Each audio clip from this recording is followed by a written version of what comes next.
I want to tell you about a spectacular dining experience. It's Ports a Call Waterfront Dining, award-winning service and cuisine with a view of the dynamic LA Harbor from every seat. Enjoy daily sunset specials as well as the South Bay's best champagne brunch. The outdoor harborside patio is a perfect setting for happy hour every weekday from 3 to 8. Ports a Call Waterfront Dining. For reservations and directions, visit portsacalldining.com or call 310-833-3553.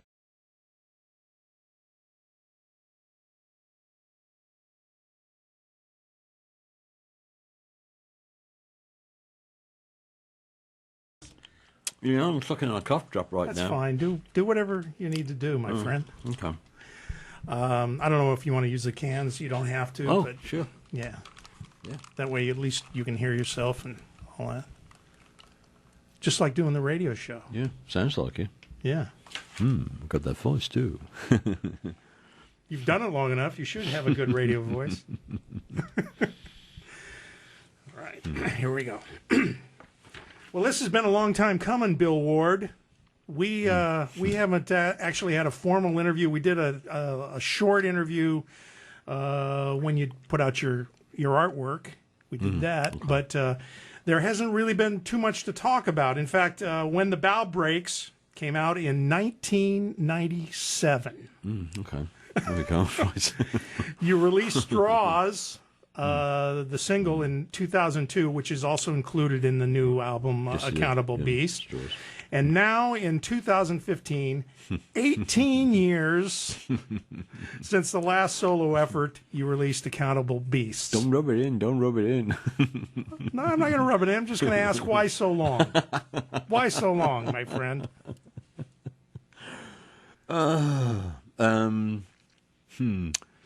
Money, property, and prestige. It's not always. It's not always easy. Let's get rid of the myth that I'm rich. let's take care of that right now. Okay? We'll drop that right now. Okay, so because you know I like to produce, record, and own my own music, and because of that luxury. That means that I pay for everything that goes on. So projects do take time, and I have to save up my money as well as looking after the household and paying Uncle Sam and doing all the other things that you have to do. So it takes some time. I've been writing constantly since When the Bow Breaks. I've never stopped writing. I write every single day. So how many years did you say it was? 18 years, my friend. I've been writing constantly for 18 years. I always write every day. And we were in the middle of, we did some tours with another band. Yeah, I vaguely remember that. And so that kind of I was going to say that got in the way, but it actually didn't. I know at that time I was very, very happy to be playing with the guys, obviously. Sure. So there's stops and starts. Sure. So we would be going along, producing things. Then we would put it on the production shelf, and then we'd have to dust it off when we came back from wherever we were. We'd have to see if there was enough money to move forward on our production. And it's like, okay, we got enough, and let's move forward. And that's how it's been. Now we were working on Beyond Aston. That was the big deal. We'd already created a bunch of other stuff. We've got a plethora of demos, partly finished work, and so on and so forth. So our library is actually jam-packed with songs since When the Bow Breaks, and before When the Bow Breaks, by the way. But the big deal was to try and get Beyond Aston done and finished. Right. And quite frankly, I think... I'm not sure when I made the decision, Mike, but I think I burnt out on wanting to... I kind of felt that we hadn't gotten a record out, and I was really aware of it. Right. So I thought, I come up with a brainwave, which wasn't such a bright brainwave, which was, let's put Beyond Aston on the shelf. It was kind of meandering along, and there was all kinds of issues that had to be dealt with Beyond Aston. we needed permission from certain people to do certain things, and so there's all kinds of different things going on. And I said, well, let's see if we can just put something out really quick. And that was that was how many years ago? And that was so. Let's put something out really quick. Actually, in fairness to myself and all the other people that's worked on it, I think let's put something out really quick. Happened about 7 or 8 years ago. Right. Which is tragic when you think about it. If you're thinking in terms of getting a record out, it's really tragic. Yeah. But 6 or 7 years ago, and it is true that we did take some time out. I went back with the Sabs for a while. Went through some really doozy things with Black Sabbath, and that kind of like threw things around. But I'm not blaming those situations for any delays. I'm just saying we went through stuff, and when you go, some of it was uncomfortable, so you have to recover from it and get back on. Where the fuck were we before all that happened? And so we had that going on. It was in actually 2012, in May of 2012, that I realised that it was folly to continue thinking that I was going to be a part of Black Sabbath at that time. And in May of 2012, we went back into finish Accountable Beasts. And finishing at that time was just finishing some overdubs, finishing some vocals, and then starting a mix. So we had that. And that was going on. Before that, we got most of the tracks, and like I said, we started Accountable Beasts from what I thought would be a quick idea. We started, I don't know the exact year, but I think it's been about 8 years from here, and I'm not sure what that would be. But that's how it started. I really thought we could do it quick, Mike. We had some great tracks laid down. It was just like, wow, we got some good stuff going on here. Right. I think we talked about this when you released When the Bow Breaks. Do you have a problem letting go of an album once it's getting close to being released? Do you have problems? You go back and listen and hear things that you, or are you over that? Okay, 2 things, maybe 3 things. I don't have a problem in letting go of an album once I know I've pretty much done the best that I can. And something, of course, that's newer since When the Bow Breaks now, some 17 years on or 16 years on, is that we've got a computer age which has suddenly grown around us, and we are definitely doing things differently. For instance, we spent nearly 8 months doing an earbud mix. So that was 8 months doing an earbud mix, and I wanted to make sure that it was accurate. We originally recorded some of those tracks on Accountable Beasts in analog. We threw it into digital, and then we were listening to it on speakers, and I stopped listening to it on speakers, and I started listening to it on headphones, and headphones weren't right, and I started listening to what most people listen to it on, cheap headphones. And that's what we mixed the album on, cheap headphones. Really, I mean, the kit, $20 was it? Earpods.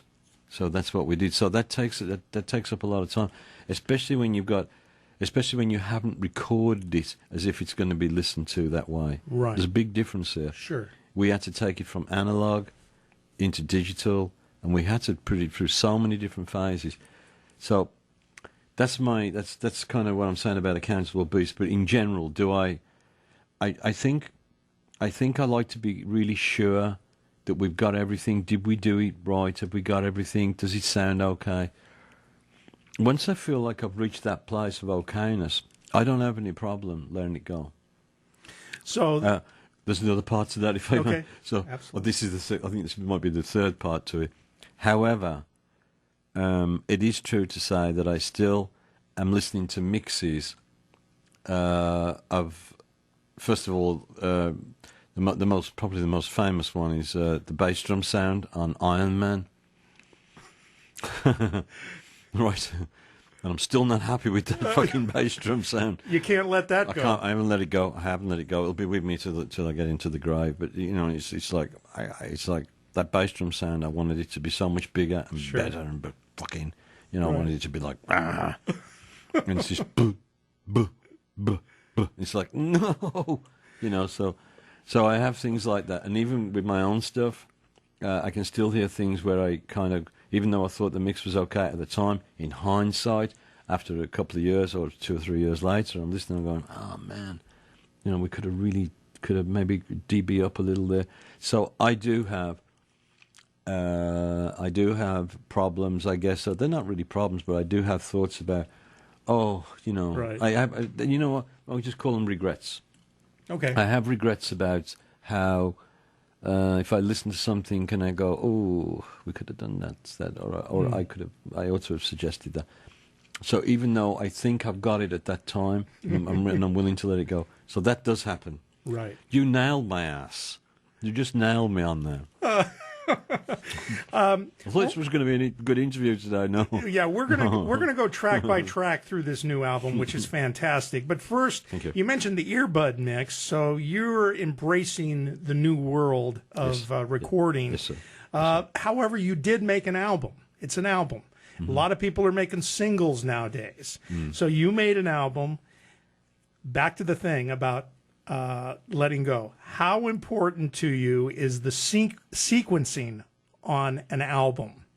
Especially now when we live in a world where there are single downloads. Right, I understand. It's very important. If you in an album sense, I think it's really important. It all has to fit together, and it has to. Everything it's like a building. Everything has to have a cornerstone. It has to. For me, it has to be like art. So it has to lean upon itself and be sympathetic to itself. Each track needs to be like that. So it's very important to me. Did you have a lot of problems sequencing this album, or did it come together fairly well? It come together really nice and smooth. Yeah. And before we go through the tracks, because what we're going to do is I'm going to just name the track and have you give me a couple lines or things about each of the tracks.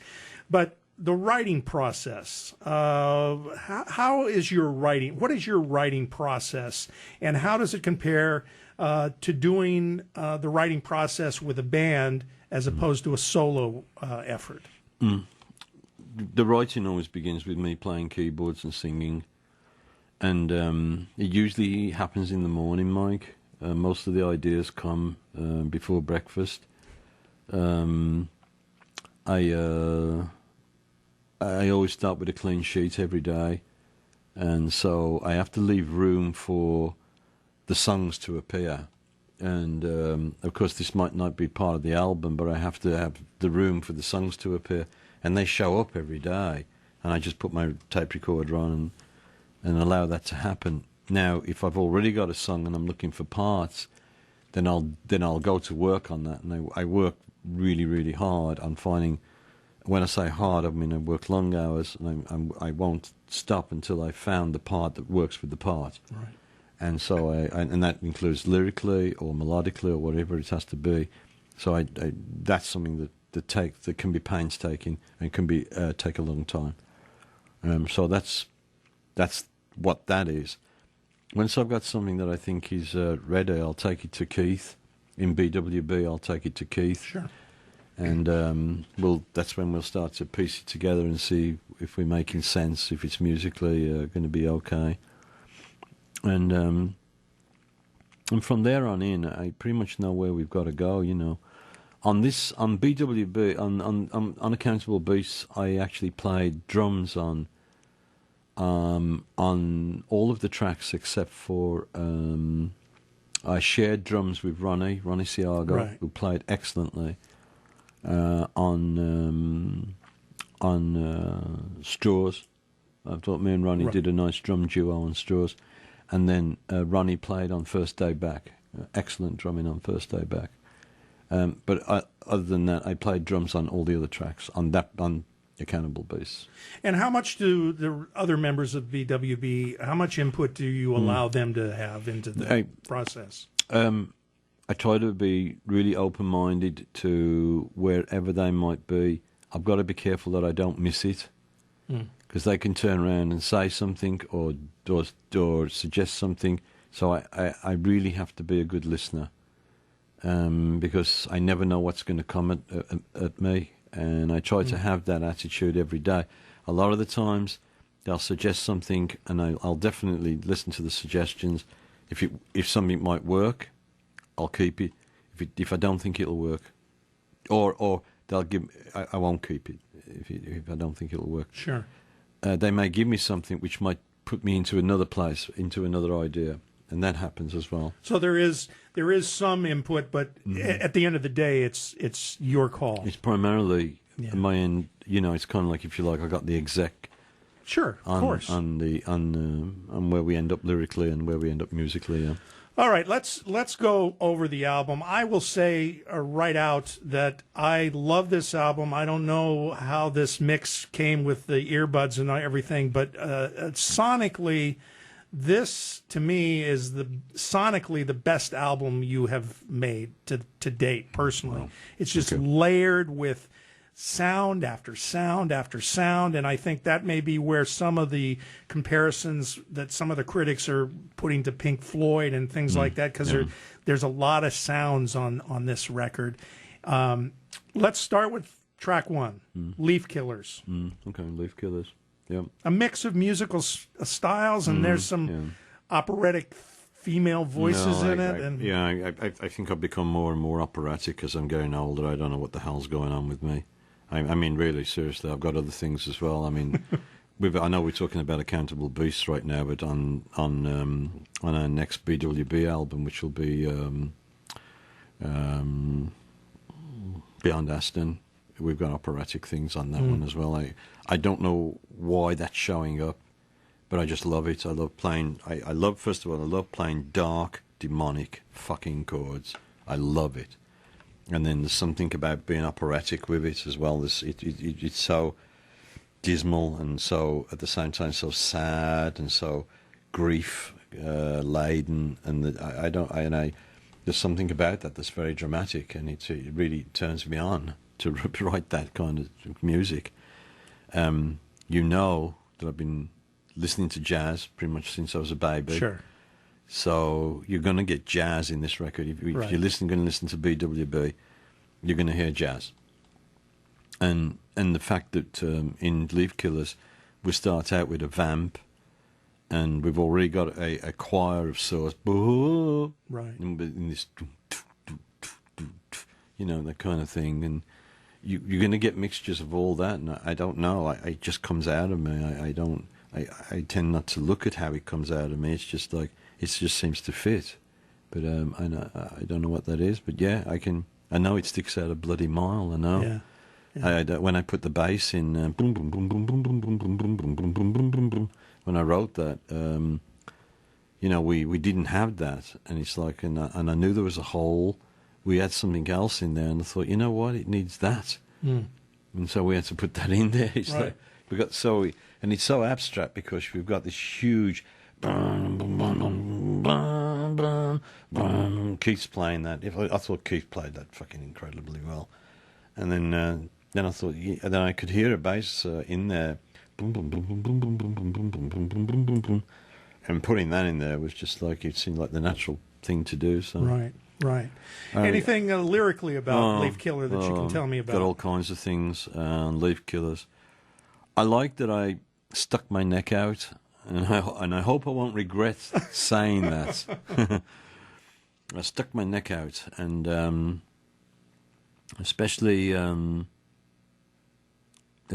when I talked about looking for bargain halos, and kind of like I had no use for, things like that.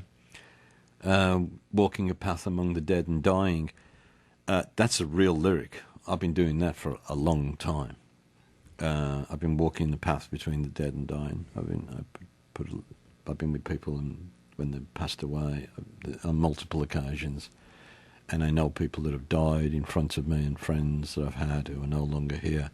So that's an experience lyric. But at the top of the song, I couldn't help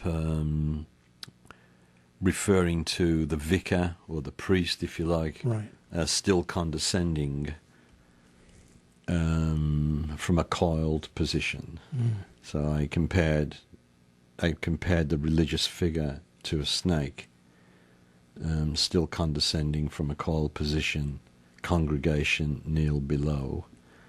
Very powerful lyric. Very, very powerful lyric. I'm not, let's make it really clear, I'm not slagging religion. I'm speaking of my own experiences and the things that I felt as a child and the way that I perceive some of these things. So I've got to make it really clear that I think there are incredible religions that have wonderful, wonderful outlets or wonderful, wonderful ideas on how to help people through tragedy, loss, and how to find God. So I'm saying that in the same sentence. Well, I've known you long enough, and we've never really talked about this, but I sense that you are not a religious person, but a very spiritual person. I'm not a religious person at all. Right. But that doesn't mean to say I'm taught to see where religious people are right. So I'm just saying that. Right. Just so everybody out there who's listening and can understand what I'm saying is, this is not anti-religion. Right. Okay? It's not one of those songs. Yeah, we don't want to start that whole thing. No, that went really. On, went on back in the started 70s. that in 1969, 1968, it's like, fuck, man. Right. All right, next cut is Accountable Beast. It's the title track. This... Oh, can I say something? Can I stop you? Sure, please. Stop. I got to talk about Silent Shimmers Hit the Vest in Leaf Killers. Oh, okay. Silent Shimmers Hitting the Vest are about our guys, the good guys, fighting the bad guys. Okay, so it's one for the soldiers. And that's why I call them champions of the world. Champions of the world. So just wanted to put that in there. It's about those who put themselves in harm's way. And I know you're a big supporter of those folks. Yeah, well, I am. So, but we don't have to talk about that right now. But yes, I love them all. Right. So, but the silent shimmers is when you see a bullet hitting a Kevlar. The next thing that follows it is the line that comes after it, where I talk about. I had one line, Mike, and it took me weeks to get it. It's called "As a Shock May Mantle Grief," and I had grief and I had shock, and I couldn't put them together. And I swear it took many journeys to the studios and coming backwards and forwards, and I'm going, you know what, I can't get this fucking line, it's driving me nuts. And then, and I had to think about, what does shock do?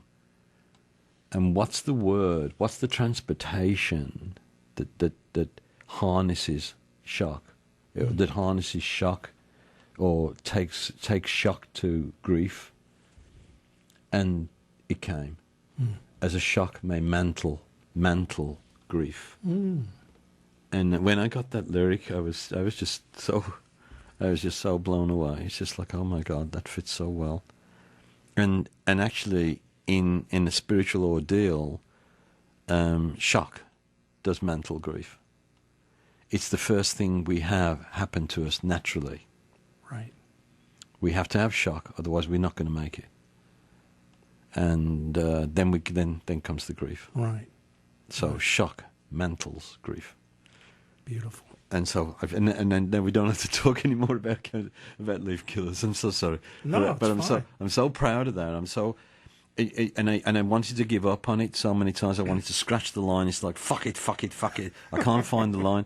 Well, that's what you do as a writer. Sure. You do that. It doesn't all Absolutely. certainly doesn't. It's not peaches and cream. So anyway, yeah. Accountable Beast is the next cut. Title track. Who are the Accountable Beast, Bill? We are. We all are. Yes, we are. Yeah. Yeah, we're picking up the pieces that are lost and thrown away, piecing things together that were broken, discarded. Everything that's broken and discarded, that includes our hearts, that includes a child's toy, that includes a body, that includes a broken man, a broken woman. It's like, let's be more accountable with each other. Let's try to be maybe have a little more self-honesty, and maybe try to be a little more accountable. Let's stop and see if we can be helpful and not harmful. Right. That's accountable beast. It's just asking people to just be accountable. That's all.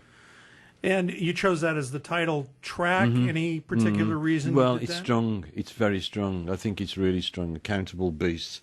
It's like, I couldn't call us accountable people. Because I don't have a high regard of human beings. And I'm sorry to say that, but it's the fucking truth. I have a high regard of life.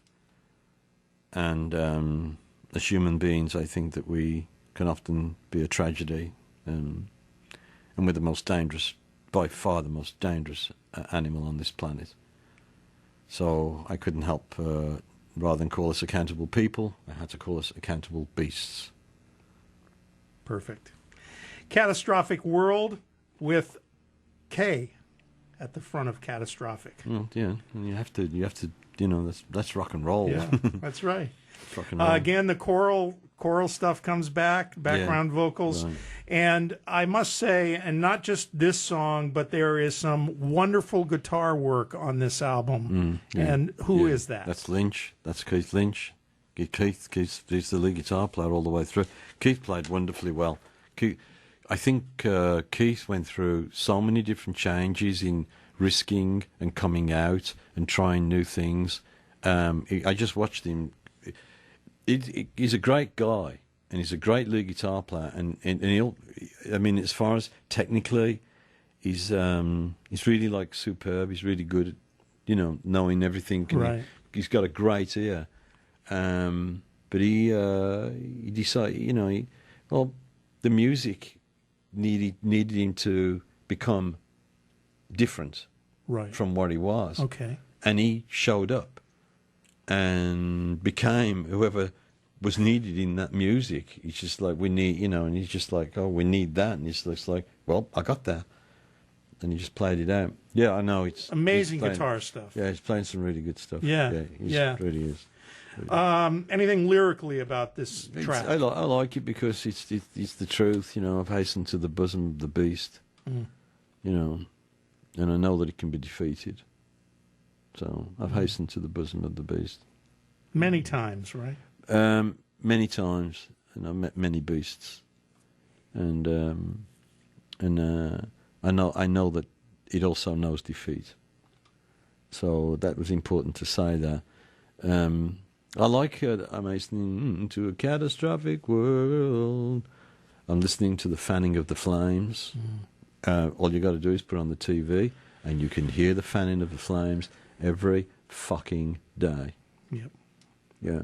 So, perusing over what is still undone. Perusing over what is still undone. I wanted to say it in like a soft way, kind of like almost like you have it drinking coffee, or you're turning up a page, perusing over tragedy and death and all the other things that are fucking going on in this world. All right.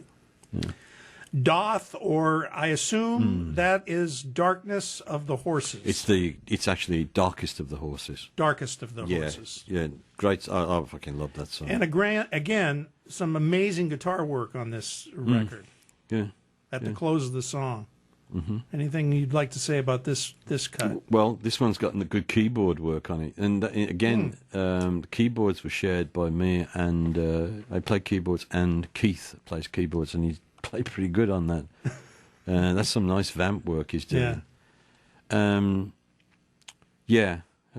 He's got good chops on that. I know. And that solo at the end, it's like killer. It's like killer. Where the fuck did that come from? Yeah, It should be noted now. Keith also sort of engineers your records, right, or is involved in that. He's part of the he would be considered to be part of the early production of our tracks when I'm starting to take a song somewhere. I'll either go to Kevin Keller, who's also our producer, right, or I'll go to Keith as well. Right. And Keith, over the last 10 years, because of the digital process, has had to, and has done very well, come into using things obviously digital. He's got a nice little studio. Right.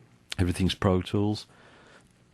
So he's very good. He's very adept. I'm very fortunate to be working with these guys. Right. First Day Back. There's some funky time changes in that one. Yeah, I guess so. I like the song. Sorry. Sorry. I was still thinking. I'm sorry. You took me by surprise. I was still thinking about Darth. I'm sorry. I wanted to say one thing about Darth. Okay. European. Okay. Does it sound European Yes, to you? it does. It does. Isn't that Has weird? a European feel to it. Yes. Yeah. So Yes. yeah, I'd like to go to Bavaria or Prague and listen to it. I'd like to go and have coffee, but I'd like to have tea in Prague Right. and listen to Darth. Yeah. There you go. So anyway, I'm sorry. First Day Back, yeah. There's some changes in it. I like what we did lyrically. I like that we. It's about the first day back. First day back from a fight. First day back from a hangover. First day back from anything. First day Right. back from coming out of hospital. First day back. It's the first day back in our lives. And how the fuck are you doing on your first day back? And that's a universal theme if there ever was. Everybody has a first day back. We all have a first day back. You Yeah. know? And then, of course, you know how much I love storms and I love the rain. And the sun I do comes know out. The sun comes out and it's like, oh, God. Yeah. Oh, no. We've gone over that Oh, before. no, it's the sunshine. Yeah. I'd hoped it would Yeah. rain. So, yeah. I think it's really, really good. And my apologies go out because the most embarrassing thing about this album is I can't remember who played the Hammond. There's a great Hammond keyboard on there. And I've forgotten the name of the artist that played on it because we printed that a long time ago. Oh, First okay. Day Back, yeah. It was Wow. that was around the time of when the Bow Breaks we were writing that Really? stuff. Yeah. Wow. Yeah, and I've forgotten his name. So I think we're going to put out at some point, are you still out there? Yeah. There you know? go. So, An alert. Yeah. So terrible. Now, I move around this album. Accountable Beast, when it first came out, I loved the title track, and then I changed to The Wall of Death, which we'll talk about in a little bit. But right now, at this very moment, my favorite cut is As It Is in Heaven. Oh, yeah. I love that record. Yeah. It's got a clock ticking in it. It's got all kinds of stuff going on there. Some great vocal harmonies. Thank you. And then there's this single trumpet at one point in the song Flugelhorn. Yeah. that really adds a nice touch to the thought of the song. Thank you. Yeah. You want to talk a little bit about the song itself? Originally, the Flugelhorn melody, that was originally lyrics, and it was like, too late for me to cry, the dots are getting deep. So originally it was that, Right. and then for some reason I decided to hold on to that. And instead, then that left a big hole. So, I was hoping for a Northern England cornet, which sound absolutely remarkable, and they're so sad. They sound so good. So I settled for something that was pretty close to a North of England cornet. And I can hear all the cornet players right now. All the cornet players in England, it's like, look, what is the fuck is talking about? Fucking, it's no, don't like a fucking, it's a flugel fucking horn. That's fine. Right. They don't talk like that in Northern England. That was a bit further north, actually, then. That was kind of getting on the border of Scotland. Right. But oh, God. But I just think that Sorry. I think that horn just that's the last thing you hear before you end up in heaven a lot of times. I wanted the trumpet because it went well with the theme, As It Is in Heaven. It was to do with the pomp and the circumstance and everything else, and there goes Gabriel's horn. Right. So, right. Yeah. Awesome. All right, Ashes. This is a great metal. This is metal right here. Yeah. Yeah. I think it is. Yeah.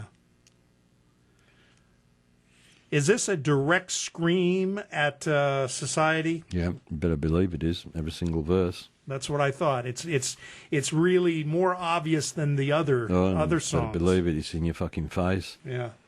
Kool-Aid appetites, like lambs we march into the slaughter. Nothing but our birthday suits as we head on into paradise. Give me a break. And the scream builds, this metaphorical scream, builds musically to the end. It's just a all the way. Yeah, all the way. All the way. We Yeah. shall be death. Yeah, absolutely. I didn't. It's like it's just a pure case of writing the fuck yous. Yeah. You know, and I think everything was so honest about it all. I even included the fucking butcher. Yeah, very direct. Well, the butcher whistles and twiddles his thumbs, you know, because one more time again we elude children. We elude children. Can you see how the rabbit's been run in all the children's books and rabbit-shaped gum? While the butcher whistles and twiddles his thumbs. Butcher's fucking behind the fucking counter, fucking lopping off heads. Right. I mean, that's the reality, you know, and it's like, and then we tell our kids something else, you know, we lie to our kids, or we don't necessarily lie to them, but we give some kind of a fantasy for them to believe in, you know, and then there's a reality behind that. Fairy stories. Yeah, just you know, and I like what I wrote about fanatical brethren kicking their own asses and gathering flies, and then gathering more flies, more hate, more fear. You know, sure as hell, I think that's fucking current right now. Yeah, absolutely. So anyway. The next song is probably, in my personal opinion, one of the greatest anti-war songs ever written. Straws. Thanks. And the one thing I want to ask about this, because you did release this back in 2002, is it the same mix as we heard originally? Yes, it's exactly the same. It's exactly the same. We just took the print and we just threw it on the record. So that was an easy part of Not necessarily, Really? no, because sonically, technically, we have to do some sonic magic because Okay. it has to match everything else. that's Okay, there. gotcha. So we had a superb engineer. We have a superb mastering person. His name is Stefan Marsh, and so he knows how to put all that together, and he's fantastic. He's really good.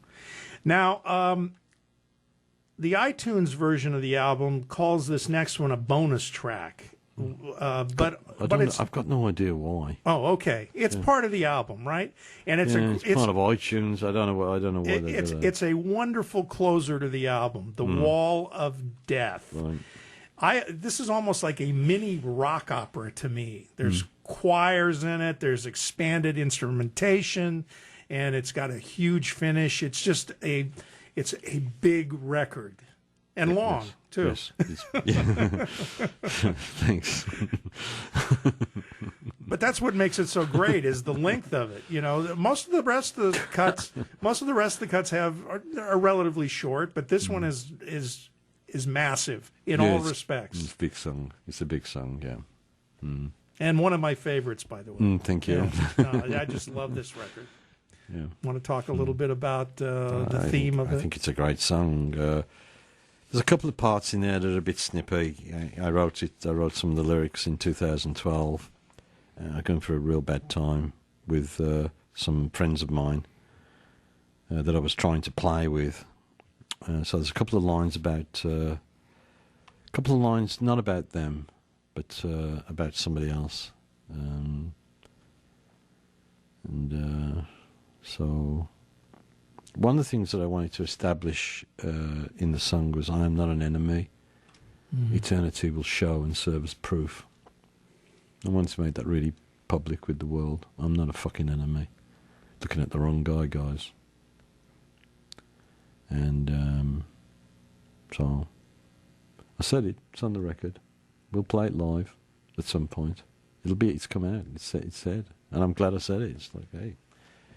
So that's exactly how I feel. So I'm glad I said that. But there's other things in there as well. You know, it's about getting a little bit older, or it's also about not giving a fuck. and just literally, if you like riding our motorcycles, for want of a better word, we ride to meet the wall of death. Mm. You know, we ride to meet the wall of death. I think it's great. We got an opera singer in there. We got everybody singing. We got gang vocals, and we're all going the same place, man. We're riding to meet the wall of death. It's really, really powerful. I deliberately wanted to have that guitar at the end up in volume. It's really out of sync with the track. Normally, guitars don't sit sonically like that, but I did that deliberately. It's another form of anger in terms of when I was finishing the mixing on it. I wanted to just like send it up there, you know. And I put keyboards in there as well, and I put a keyboard sequence across the guitar.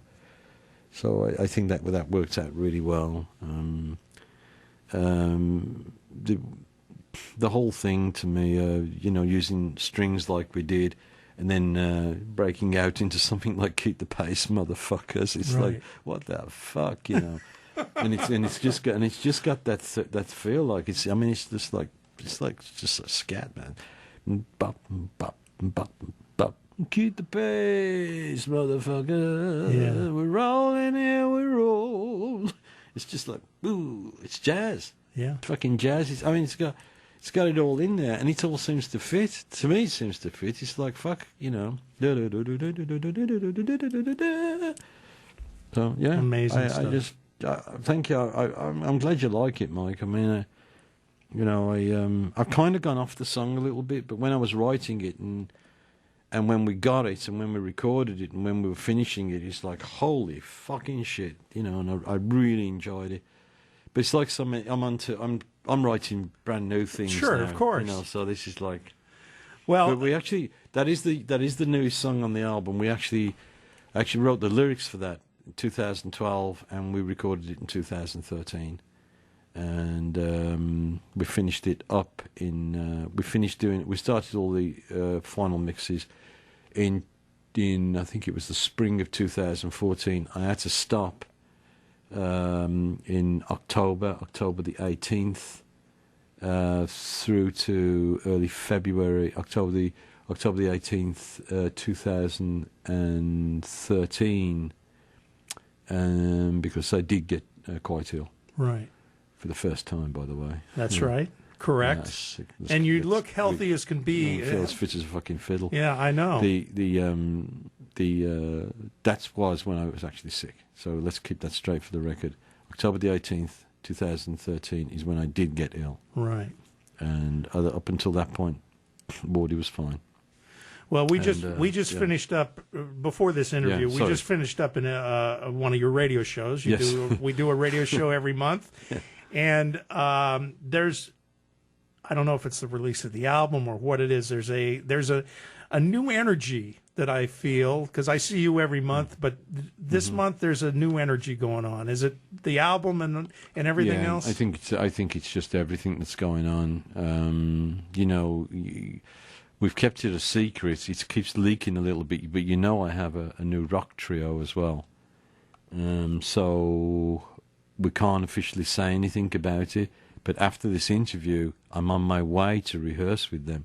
We're in the studio starting Monday, recording a brand new album with the rock trio, besides BWB.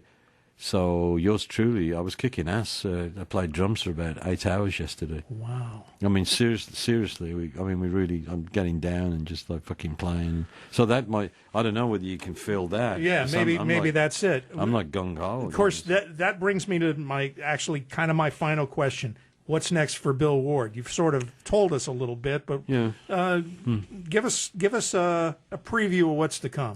Well, on Monday we're going in and we're going to record the rock trio, and we got that going on. Now, during our conversation right now, we're actually mixing, which are the final master mixes for Beyond Aston, believe it or not. So we're actually... I'll believe it when I see it, Bill. You believe it because we're actually... I went in there a couple of weeks ago. I have known you many, many, many, many years, and you were working on that record when I first met you, which is got to be 15 years ago. We bought it all out. We've got it out of mothballs. We've already laid some new things in, some new tracks. We got back from England the 26th. I think it was on the 27th and the 28th, right before I went to New York. Right. We went there to the studio, and Kevin, you've got to fucking listen to the songs, man. They're unbelievable. So we went up there and to Galt River Studios where Kevin Keller is, and we listened to Beyond Aston and the tracks there, and it's just like, holy fucking shit. This is, it's. I think it's a monster. I hope it'll be a monster for everybody else. But we are mixing it. It's going on right now as we speak. I'm going off to rehearse with the other guys. Right. But we're mixing Beyond Aston. So Beyond Aston is coming out. There's no doubt about it. And you're starting with this trio now. Yeah.